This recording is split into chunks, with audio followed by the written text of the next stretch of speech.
не буду говорить, победили Чернобыль, но мы по мордасам ему надавали сильно. Уже 12 мая 1986 года было госпитализировано 10 198 человек. Мы все равно будем жить на этих полесских землях.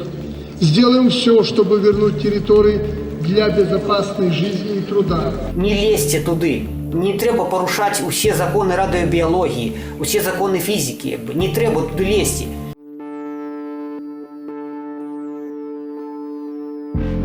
Горад Чарнобыль знаходзіцца на поўначы ўкраіны за 16 кіламетраў ад мяжы з Беларусю. 40 год таму гэта быў Савецкі Саюз. Чарнобыльская атамная станцыя імя Леніна была адной з найбуйнейшых. У ноч на 26 красавіка 1986 году там адбыўся выбух. Оперативную машину на выезд. Что там такое? Танечка, иди сюда быстрее, нас атомная горит. Ой, мать.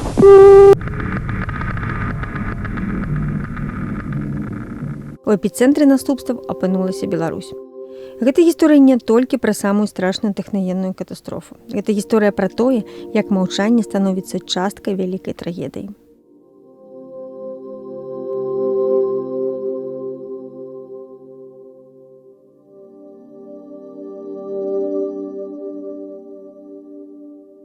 Чарнобыльская АЭС пачынае будавацца ў сакавіку 1970 году. 2 з 4 энергаблокаў пабудавалі ў 70-х годах.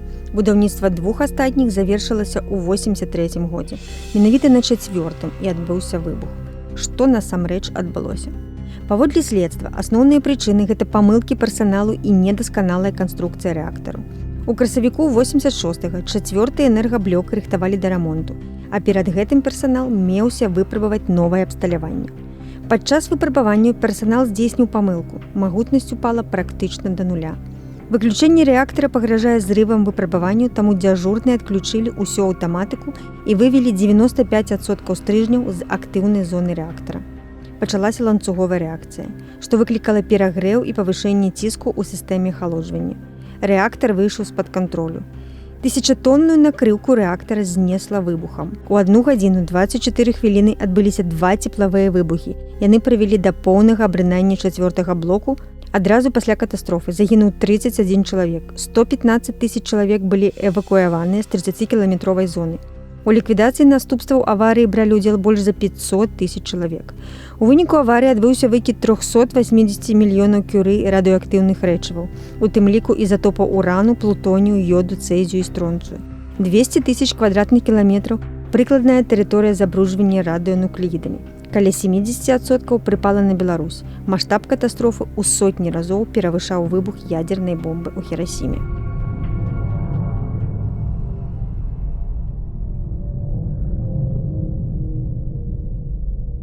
Але не менш страшнае пачалося пасля. Маўчанне, якое спарадзіла новыя ахвяры. Пасля аварыі на ЧАЭС савецкія ўлады маўчалі некалькі дзён. 28 красавіка Швецыя першай фіксуе рост радыяцыі. І толькі праз амаль 3 дні савецкае тэлебачанне прызнае, адбылося здарэнне. От Совета министров СССР. На Чернобыльской атомной электростанции произошла авария. Поврежден один из атомных реакторов. Принимаются меры по ликвидации последствий аварии. Пострадавшим оказывается помощь, создана правительственная комиссия. У той жа час вашынгтонскія аналітыкі атрымалі здымкі Чарнобылю з магутнага амерыканскага выведнага спадарожніка. Яны былі шакаваныя, калі пабачылі, што з рэактара сарваны дах, а ўнутры нешта гарыць і дыміцца. Першыя савецкія фотаздымкі Чарнобыльскай катастрофы перад публікацыяй прайшлі цэнзуру. З іх знік дым. Сейчас мы вам покажем фотографию, сделанную одним из сотрудников Чернобыльской атомной электростанции спустя короткое время после аварии. Как вы можете сами убедиться, никаких гигантских, как пишут некоторые западные агентства, разрушений и пожаров нет.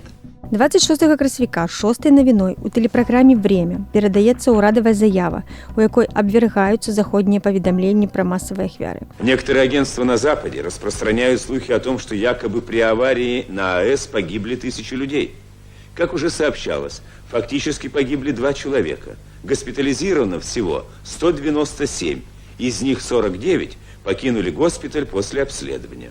Работа предприятий, колхозов, совхозов и учреждений идет нормально.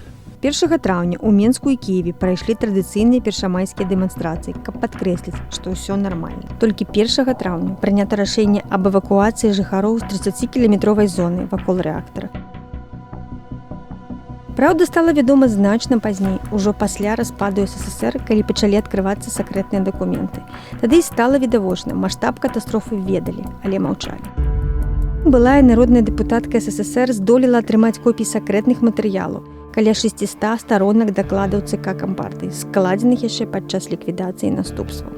То есть в документах совершенно по-другому все виделось. Из документов стало очевидно, во-первых, что, значит, вот если взять протокол номер 12, вот здесь сказано, что уже 12 мая 1986 года было госпитализировано 10 198 человек, из которых 345 человек имеют признаки лучевого заболевания. И это 12 мая. И в это же время нам говорили, что ничего страшного нет.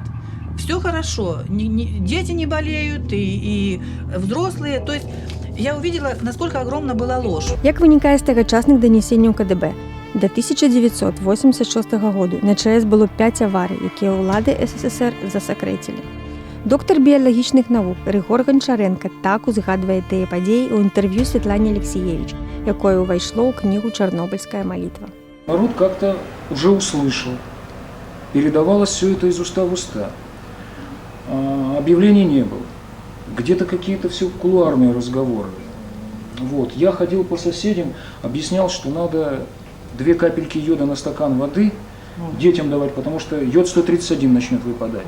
Ни медицина, ни здравоохранение, никакой йодной профилактики, никаких сообщений. Наоборот. Где-то вот мы встретились с директором, он говорит, ну ты-то разбираешься, ты там перезвонил в Москве, я не буду называть его фамилию, потому что, так сказать, не все еще кончилось на самом деле. Вот, мне детей вывозить, вот ты мне скажи, ты же разбираешься, детей отсюда вывозить, я уже вот старшую вывез, а младших, я говорю, ну если есть возможность потихоньку, пока паника не началась, вывозить. С другой стороны, в обком вызывают, говорят, что все в порядке, ничего нет, все отлично, понимаете? Вот ощущение, например. Я говорю, если есть возможность, вывезите. Пасля чарнобыльскай аварыі колькасць выпадкаў раку шытападобнай залозы ў дзяцей у Беларусі рэзка вырасла. Згодна з рэгістрам, створаным да катастрофы, за першыя 4 гады пасля аварыі з 86 па 89 было зарэгістравана 25 выпадкаў аперабельнага раку у дзяцей да 15 гадоў. Гэты лік павялічыўся да 431 у 90-94 гадах, 766 у 95-99 гадах і 808 у 2000-2003 гадах. Нягледзячы на спробы ўладаў утаіць інфармацыю, яна стала больш актыўна пранікаць у грамадства. Гэта было на пачатку на ўзроўні такіх побытавых размоваў, чутак, але потым у шпіталі пайшлі людзі, якіх закранула гэта аварыя з наступствамі. І гэта ўжо цяжка было утойваць. Таму і у нават савецкай прэсе пакрысе пачалі стрыманыя, але з'яўляцца публікацыі, дзе ўсё ж такі абмалёўвалася ступень гэтай небяспекі. Хаця, канешне, ўсё гэта вельмі дазавалася і цэнзуравалася. У Беларусі на грамадска-палітычным узроўні тэму Чарнобыля ўпершыню стаў падымаць Беларускі народны фронт. Упершыню ў восень 89 года прайшоў чарнобыльскі шлях. У Менск тады на першы чарнобыльскі шлях у 89 годзе прыехалі сотні людзей з гэтых там з Брагінскага, Хойніцкага, Веткаўскага раёна, з раёнаў Магілёўскай вобласці. Ім міліцыя перашкаджала, міліцыя здымала іх з электрычак, там, з цягнікоў, з аўтобусаў, але все ж таки хтосьці прарваўся на чарнобыльскі шлях, выступіў на гэтым мітынгу, і яны сказалі правду. І, конечно, ўжо хаваць гэтую правду, тое, што адбываецца,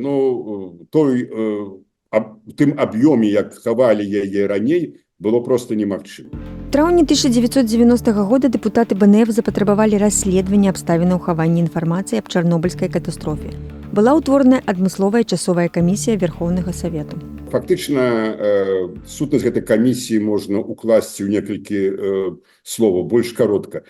Камісія па выкрыванню хлусні пра Чарнобыль. Галоўная мэта на самом пачатку была такая: высветліць, у якой ступені вышэйшыя кіраўнікі Беларусі мелі інфармацыю пра тое, што здарылася на Чарнобыльскай АЭС і якія гэта можа быць наступствы.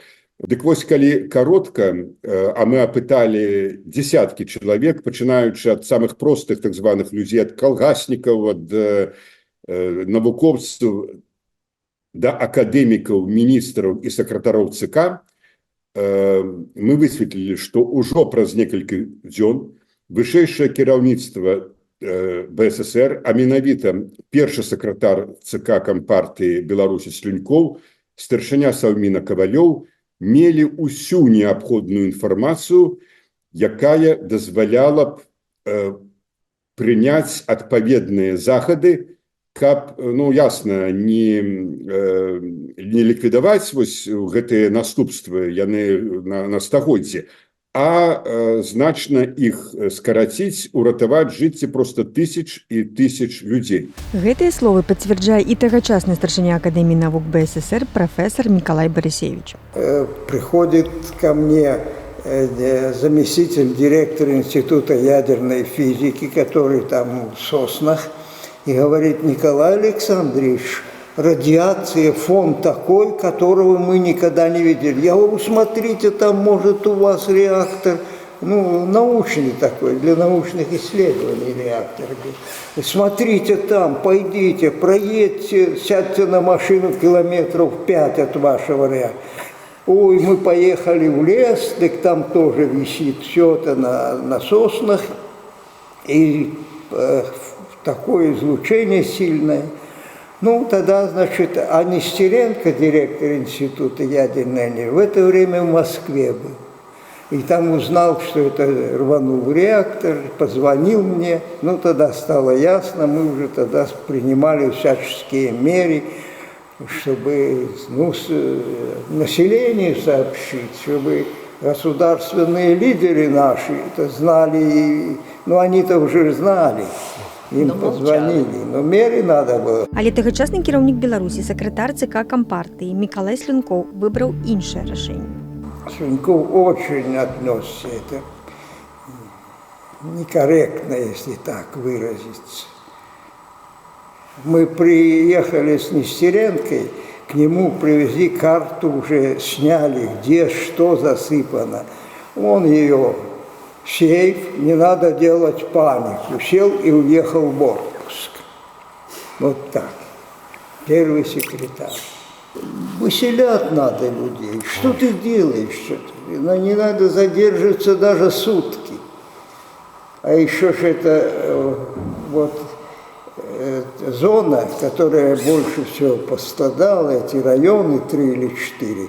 Я там депутатом СССР был, я выехал туда, приезжаю, а там конфеты производят, на полу стоят, и в ящиках, и пыли. Что вы делаете, прекращайте. А я же не имел права дать команду выселять. Куда выселять? Это уже с Москвы команда, уже надо было машины, надо было место, решить, куда, какую деревню отселить. Ну, это я год воевал с радиацией.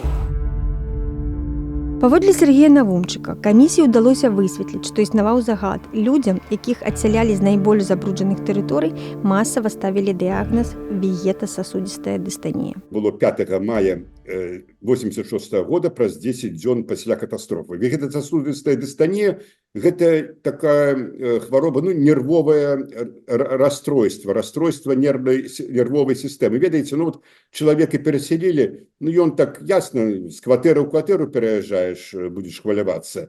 Ну, вот яго стрэс, ну, трэба супакоіцца, там, папіць зёлак нейкіх, спакойную музыку паслухаць, пагуляць, вот толькі і всяго. Але змянялі не толькі дыягназы. Улады таксама повысили допущальную для человека дозу радиации в 5 разов. Когда повысили уровень дозы, все эти люди, которые были больные, они вдруг в кавычках, оказались здоровыми. Они все были выписаны и разъехались кто куда по своим домам.